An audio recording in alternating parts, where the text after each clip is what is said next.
Olá, queridos alunos da disciplina de Direito Processual Civil, Execução e Cumprimento de Sentença. Nós daremos continuidade ao nosso curso, agora com a nossa 7ª aula, tratando sobre o tema liquidação de sentença. Se esse é o primeiro vídeo que você está assistindo, eu recomendo que você também assista os vídeos anteriores. Nós temos 6 vídeos sobre a temática de execução e cumprimento de sentença aqui no nosso canal. Tratamos acerca dos princípios gerais do procedimento de execução, falamos sobre as espécies de execução, dos títulos executivos, estudamos o que são títulos executivos judiciais e extrajudiciais e agora vamos discutir o que é liquidação de sentença. Se você quiser assistir os vídeos anteriores, eu vou deixar linkado aqui nos cards para você a nossa playlist, bem como algum vídeo anterior, para que você também possa acompanhar a disciplina de execução e cumprimento de sentença. Então vamos juntos? Nessa aula, então, como eu já adiantei, nós vamos tratar sobre o tema liquidação de sentença. Quando nós tratamos sobre essa questão da liquidação de sentença, nós temos que ter em mente que um dos atributos do título executivo é a questão da liquidez. Então, quando nós falamos em liquidação, nós queremos enunciar que aquele determinado título executivo, ele não apresenta de plano o elemento liquidez. Ele é um título certo, ele já é um título exigível, mas não é um título líquido. Se faltar esse atributo, esse título executivo, então nós não podemos iniciar a demanda executiva. Por isso, em um primeiro momento, será necessário atribuir a esse título executivo o elemento liquidez. Como regra geral, nós só fazemos o procedimento de liquidação de sentença, como o próprio nome que o legislador deu para esse procedimento no nosso CPC, para aqueles títulos executivos que são títulos executivos judiciais, que são os títulos que estão listados lá no artigo 515 do CPC. Então, regra geral, eu vou proceder à liquidação de sentença para os títulos executivos judiciais. Ocorre que, de maneira excepcional, é possível a aplicação do procedimento da liquidação de sentença para os títulos executivos extrajudiciais. Por exemplo, se nós tivermos um título executivo extrajudicial que tem por objeto uma obrigação de fazer, uma obrigação de entregar uma coisa e não for possível a entrega da tutela específica ou a entrega da tutela equivalente, lembra do princípio da tutela específica que nós tratamos nas aulas iniciais? Então, se não for possível entregar a tutela específica ou a tutela de caráter equivalente, nós temos uma terceira opção, o julgador, na verdade, ele tem uma terceira opção, que é fazer a substituição por um valor a título de indenização do cumprimento daquela obrigação. Nessa hipótese, pode ser que seja necessário fazer esse procedimento de liquidação antes de se iniciar a demanda executiva, justamente para se externar qual é a quantidade da obrigação a ser prestada. Ok? Então, regra geral, faremos a liquidação para os títulos judiciais. Excepcionalmente, esse procedimento ele pode aparecer para os títulos executivos extrajudiciais. Qual que é o objetivo do procedimento de liquidação? O objetivo do procedimento de liquidação é fazer com que aquele título executivo torne-se um título líquido, porque falta esse atributo da liquidez. Um outro ponto importante, antes de conhecermos quais são as espécies de liquidação, bem como as regras gerais desse procedimento, é mencionar que, como regra geral, a sentença, a decisão, ela tem um caráter líquido. Isso por expressa previsão do nosso Código de Processo Civil. O autor da demanda, quando ele faz o pedido, ele tem que apresentar um pedido que é certo e determinado. Como consequência disso, a decisão também terá um alcance de certeza e determinação. Então, a decisão ela também será certa e determinada. Essa questão ela vem estampada no artigo 324 do CPC. Esse artigo ele vai dispor que o pedido deve ser certo e determinado. O próprio artigo excepciona a questão, falando que é lícito, porém, formular um pedido genérico nas ações universais, se o autor não puder individuar os bens demandados, quando não for possível determinar desde logo as consequências do ato ou do fato, quando a determinação do objeto ou do valor da condenação depender de um ato que deva ser praticado pelo réu. Então, e nessas hipóteses, claramente nós conseguimos ver que, de forma excepcional, o legislador retirou a exigência da questão do pedido ser certo e determinado. Percebam então, pessoal, que como regra geral, nós não teríamos uma decisão que tem caráter ilíquido. Então, a decisão ilíquida, ela é uma exceção. Então, primeiras informações importantes aqui pra gente. Como regra geral, vamos proceder à liquidação para os títulos judiciais e de forma excepcional para títulos executivos extrajudiciais.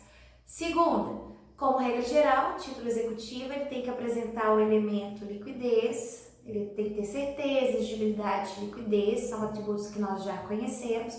Quando faltar o elemento liquidez, eu tenho que proceder ao procedimento de liquidação. Terceiro, como regra geral, decisões apresentam caráter líquido, justamente por causa da imposição do artigo 324 do CPC, que impõe que o pedido ele tem que ser certo, ele tem que ser determinado. Então, a regra geral é que a decisão também será uma decisão que externe esse pedido certo e determinado, então, e não uma decisão ilíquida.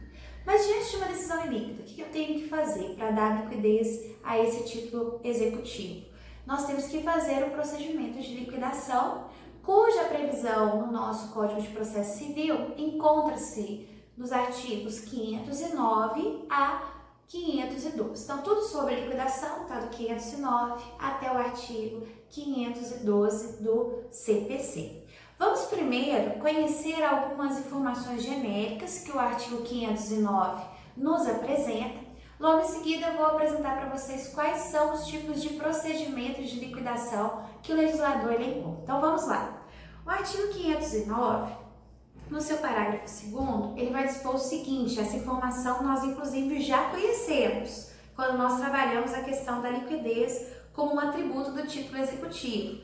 O artigo fala: quando a apuração do valor depender apenas de um cálculo aritmético, o credor poderá promover desde logo o cumprimento da sentença. Então, quando a apuração do valor depender somente de um cálculo aritmético, ou seja, operações de soma, multiplicação, o título ele é considerado um título líquido. Por isso, o credor já pode promover desde logo o cumprimento da sentença. Então, nesse caso, não há necessidade de se promover a liquidação. O parágrafo 3º do artigo 509 vai dizer que o Conselho Nacional de Justiça desenvolverá e colocará à disposição dos interessados um programa de atualização financeira, justamente para poder auxiliar nessa questão da promoção dos cálculos durante o procedimento de liquidação.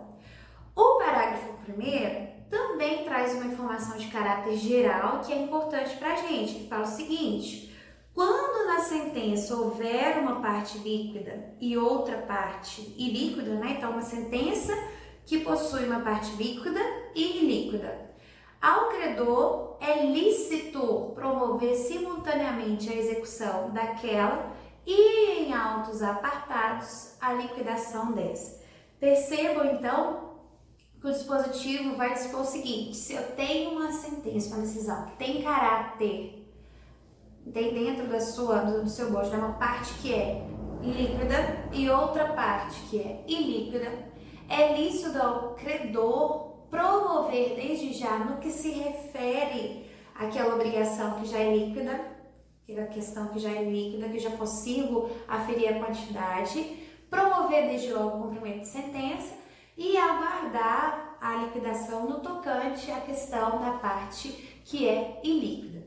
Vamos imaginar o seguinte: em uma decisão, em uma sentença, o julgador condena a parte a pagar a quantia de R$10.000 e, juntamente com a condenação do pagamento da quantia de R$10.000, ele condena também a parte a pagar uma indenização também de caráter, patrimonial, cujo valor será apurado após a realização de uma perícia, por exemplo. Perceba que nesse caso nós temos uma parte da decisão que é líquida, eu já conheço o valor, pague R$10.000, e outra parte da decisão que é ilíquida. A parte foi condenada, ela tem que pagar a indenização, mas o quantum, o valor dessa indenização, dependerá primeiro da realização de uma perícia. Nesse caso, eu só consigo apurar o valor depois que a perícia for realizada. Essa parte, então, é uma parte ilíquida. Então, na parte que está líquida da decisão, ou seja, pague os R$10.000, já seria possível ao credor de plano iniciar o cumprimento de sentença. E no que se refere à outra parte da decisão, que é a parte líquida, ele poderia promover simultaneamente a parte da liquidação. Vamos voltar para o dispositivo. Ó. Quando a sentença tem a parte líquida, pague R$10.000, e a outra parte líquida, condeno a pagar uma indenização que será fixada após a avaliação pericial. Ao credor, ele pode promover simultaneamente a execução da parte líquida e em autos apartados ele fará o procedimento de liquidação da parte que é ilíquida. Então esse dispositivo, pessoal, ele trata do que nós chamamos de liquidação parcial. Parte da sentença é ilíquida, preciso promover liquidação, parte da decisão já é líquida, já posso iniciar o procedimento executivo. Vamos continuar analisando o artigo 509? O parágrafo 4º vai dizer que na liquidação é vedado discutir de novo a lide ou modificar a sentença que o julgou. Perceba que esse dispositivo ele tem como escopo, tratar da questão da matéria, limitar a cognição, no tocante à discussão dentro do procedimento de liquidação. Não vou retornar para poder discutir tudo aquilo que já foi deliberado na fase de conhecimento, por exemplo. Agora, o momento é de estabelecer o quantum referente ao objeto, da obrigação que nós estamos discutindo dentro desse procedimento. Então, é proibido, é vedado às partes discutir de novo as matérias que seriam afetas, como nós dizemos, à fase de conhecimento. Questões que possam vir a modificar a sentença, se a parte vai ser condenada ou não a pagar uma quantia, por exemplo. O momento da liquidação, ele é exclusivo para se estabelecer o que nós já falamos, o quanto debeato da decisão, qual é a quantidade da obrigação a ser prestada. Ok? Nós conhecemos então as informações gerais trabalhadas pelo artigo 509 do CPC ao tratar da questão da liquidação de sentença. Agora nós vamos conhecer como se dá o procedimento da liquidação de sentença. Importante, pessoal. O CPC ele elencou duas maneiras ou dois procedimentos diferentes para se proceder à liquidação de sentença. Um primeiro procedimento que é denominado liquidação por arbitramento e o segundo que é denominado liquidação pelo procedimento comum. São os dois tipos de procedimento que ele elencou. Cada um tem uma característica específica, mas só para efeitos didáticos, para a gente poder gravar, professora, qual que é a primeira informação que vai me fazer lembrar quando eu uso a liquidação por arbitramento. Antes de falar, até fazer um parênteses, arbitramento não tem nada a ver com arbitragem, ok? Então, o procedimento ele tem uma leve semelhança no tocante à nomenclatura, mas não tem nada a ver com arbitragem, que é o mecanismo de solução de conflito. Mas sim, é só uma questão de semelhança de nomenclatura. Então, por arbitramento e pelo procedimento comum. Então, voltando. Quais são as questões que vão me fazer guardar quando eu vou usar cada um dos procedimentos? O que vocês vão lembrar? Quando nós falarmos em liquidação por arbitramento, eu vou associar a ideia da realização de uma perícia, de uma prova pericial, vistoria, a liquidação feita por arbitramento. Quando nós falarmos em liquidação pelo procedimento comum, nós vamos associar a ideia de que existe um fato novo. Então, por arbitramento é um tipo de procedimento de liquidação que eu utilizo quando demanda prova pericial. Liquidação pelo procedimento comum, quando eu estiver diante de um fato novo, ok? Então, só duas expressões para ajudar a gravar. Vamos agora e entender, né, por que por perícia, por que fato novo. Agora nós vamos entender claramente como se dá cada um dos procedimentos. Vamos voltar para a análise do artigo 509. O artigo 509 do CPC, que a gente já estudou alguns parágrafos, no seu caput ele vai falar o seguinte: quando a sentença condenar o pagamento de quantia, proceder-se-á a sua liquidação a requerimento do credor ou do devedor. Aqui até tem mais uma informação para a gente que também é importante, que é a informação de que a liquidação ela pode ser promovida tanto pela figura do credor quanto pela figura do devedor, ou seja, não é um procedimento que é exclusivo da parte credora, o devedor também pode. Imagina, ele foi condenado a prestar a obrigação, mas ele não sabe o quanto. Então, ele pode solicitar que seja iniciada a liquidação para que seja oportunizado o cumprimento da obrigação. Então, tanto o devedor quanto o credor estão autorizados a fazer um requerimento para que seja iniciado a fase de liquidação, ok? Então, quando a sentença condena o pagamento de quantia líquida, proceder-se-á a sua liquidação a requerimento tanto do credor quanto do devedor. E aí, o artigo 509 vai trazer lá no seu primeiro inciso. A liquidação ela é por arbitramento, lembra a palavrinha que vai nos fazer lembrar? Quando demanda uma perícia.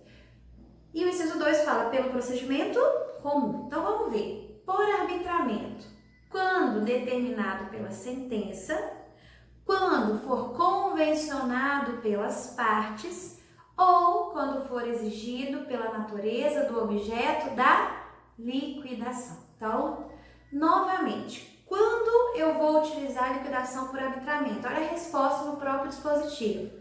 Quando assim está determinado pela sentença. Então, o julgador condena e fala: realize-se a prova pericial para apuração do quanto da obrigação. Nesse caso, por determinação na sentença, eu já sei que o procedimento é por arbitramento. Quando ficar convencionado pelas partes, ou seja, as partes deliberaram que elas querem promover o procedimento por arbitramento, a liquidação, né, por arbitramento. E por último, quando for exigido pela natureza do objeto da liquidação. Então, seriam 3 hipóteses em que nós poderíamos realizar a liquidação por arbitramento. Quando for determinado pela sentença, quando restar convencionado pelas partes ou quando for exigido pela natureza do objeto da liquidação, ok? Então, novamente, pessoal, iremos utilizar a liquidação por arbitramento quando nós estivermos diante de uma demanda que é necessária a produção da prova pericial ou uma vistoria, e também diante dessas 3 situações, quando for uma determinação da sentença, então já estou estipulado na sentença que seria por arbitramento. Segundo, foi convencionado pelas partes. Terceiro, o objeto da discussão da demanda implica, demanda que seja utilizado, a liquidação por arbitramento. Vamos voltar à análise do CPC. O artigo 510, ele nos externa como seria realizado o procedimento na liquidação por arbitramento. Olha o que esse dispositivo vai dizer. Na liquidação por arbitramento, o juiz intimará as partes para a apresentação de pareceres ou documentos elucidativos, no prazo que fixar. E caso não possa decidir de plano, nomeará um perito, observando-se no que couber o procedimento da prova pericial. Então, percebam que o juiz ele intima, as partes para que elas apresentem seus pareceres, seus documentos, ou seja, elas já vão apresentar as perícias que tratam acerca do objeto que está sendo discutido na demanda, no prazo que o julgador irá fixar. Perceba que o CPC ele não trouxe um prazo específico no tocante a essa questão. E caso esses documentos que foram apresentados pelas partes, eles não forem suficientes para poder elucidar os fatos tratados ali na demanda, o juiz poderá nomear um perito e aí vai observar o procedimento da prova pericial que é inclusive um procedimento que aparece do artigo 464 até o artigo 480 do CPC, ok? No final, depois de apreciar a documentação ou depois de apreciar, né, os documentos, né, apresentados pelo perito que foi nomeado pelo juiz, o julgador irá proferir a sua decisão. Então perceba, pessoal, liquidação por arbitramento. Eu tenho uma decisão cujo objeto daquela decisão não é líquido, não apresenta liquidez.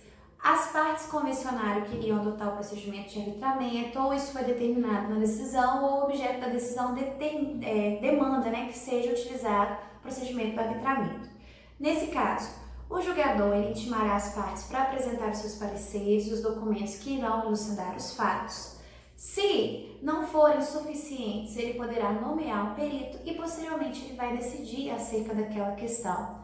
Então vamos imaginar, vamos pegar aquele exemplo que nós utilizamos. A parte ela foi condenada a pagar, né, a quantia de R$10.000 e também foi condenada a uma outra obrigação.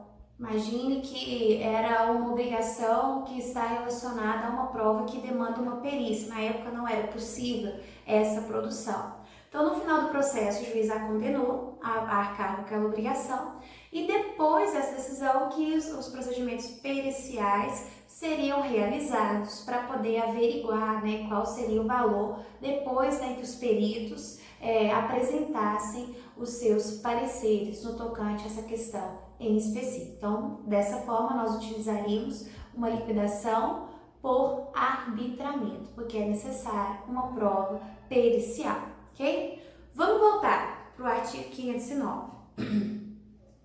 O artigo 509, no inciso 2, fala o seguinte: a liquidação, né, poderia ser realizada pelo procedimento comum quando houver a necessidade de alegar ou provar um fato novo. Lembra da regrinha? Por arbitramento, quando se tratar de necessidade de prova pericial, pelo procedimento comum, quando se tratar de um fato novo, ok? O que seria esse fato novo? Fato novo que tem ligação lá com a fase de conhecimento? Não, porque aí esses documentos teriam que ter sido apresentados à época da fase de conhecimento. Esse fato novo aqui que o artigo se refere é um fato novo que está relacionado ao objeto e à quantidade daquele objeto que nós iremos fixar enquanto um debeato. O objetivo do procedimento de liquidação é justamente estabelecer a liquidez, né, daquela determinada decisão. Então, eu quero saber qual que é o quanto debeato. Então, diante desse caso, se for necessário, a parte pode apresentar um documento que à época não era possível, pertinente somente ao quanto debeato, para que seja fixada, né, essa questão em específico. Vamos imaginar o seguinte: a parte ela sofreu, ela ajuizou uma demanda, né, para reparação de danos materiais e também danos físicos, danos que ela sofreu, né, em razão de um acidente de trânsito. Ao final do processo, o juiz condenou a parte contrária a pagar reparação de danos materiais. Haviam vários orçamentos, né, que foram juntados ao processo para falar quais foram os danos que o veículo sofreu. Imagina danos no importe de R$20.000. Então já tinha lá um parâmetro para o julgador poder decidir acerca daquela questão. E no tocante à questão da física, a parte, por causa desse acidente, ela teve que fazer um tratamento específico e o tratamento ele perdurou por todo o processo. Imagine, nessa hipótese, era possível se apurar de plano o valor do dano material, mas não era possível apurar o valor que seria arcado a título de uma indenização para reparar os danos, né, que a parte teve com relação à sua saúde física. Nesse caso aqui em específico, o juiz condena, nós já adiantei isso no exemplo, a parte contrária a pagar. Ele já sabia que teria que pagar a título de danos materiais R$20.000. Mas e com relação ao tratamento? Nesse caso, imagine que logo assim que a demanda ela é decidida, a parte ela já está finalizando o seu tratamento médico. Nesse caso, os documentos que à época não era possível todos eles serem juntados, agora a parte vai apresentar esses documentos para fins de promover a liquidação. Esse documento, que só se refere ao quanto, ao objeto da obrigação que tem que ser prestada, é um documento novo, se enquadra dentro dessa conceituação de fato novo, que é um fato que está ligado, né, ao objeto, ao quanto de beato que nós iremos estabelecer dentro desse procedimento de liquidação. Agora aqui tem um detalhe, pessoal. Então nós temos um documento que até então ele não estava inserido no contexto do processo, que agora, né, ele aparece dentro do procedimento já na fase de liquidação. Por isso deve ser oportunizado a outra parte, o exercício do direito do contraditório. Então esse procedimento ele até tem essa nomenclatura procedimento comum, porque nós estamos diante de uma demanda que vai adotar um procedimento bem parecido com a fase do procedimento comum lá da fase de conhecimento, né, do nosso processo. Novamente, esse documento ele apareceu agora no processo, então nós devemos garantir a parte contrária ao exercício do contraditório. Ela pode impugnar a existência dessa documentação. Vamos voltar para o CPC para a gente poder entender os dispositivos pertinentes a essa questão. Então, nós já fizemos a leitura do 509, inciso 2, pelo procedimento comum, quando houver a necessidade de alegar e provar um fato novo.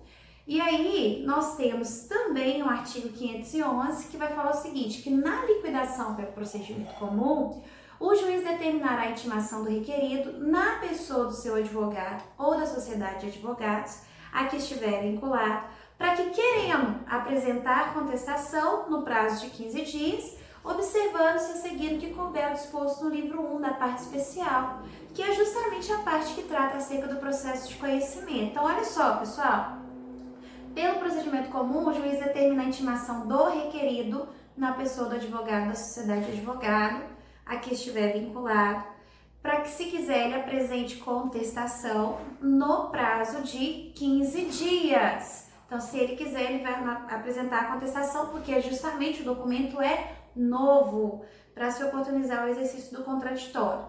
Logo em seguida, nós continuamos com o procedimento como é na fase de conhecimento. Então, olha só, pessoal, em linhas gerais, quando é liquidação pelo procedimento comum, principal característica, fato novo, eu vou ter que juntar ao processo um documento novo, que se refere justamente agora a essa fase da liquidação, o objeto da liquidação, a quantidade a se prestar nessa determinada obrigação.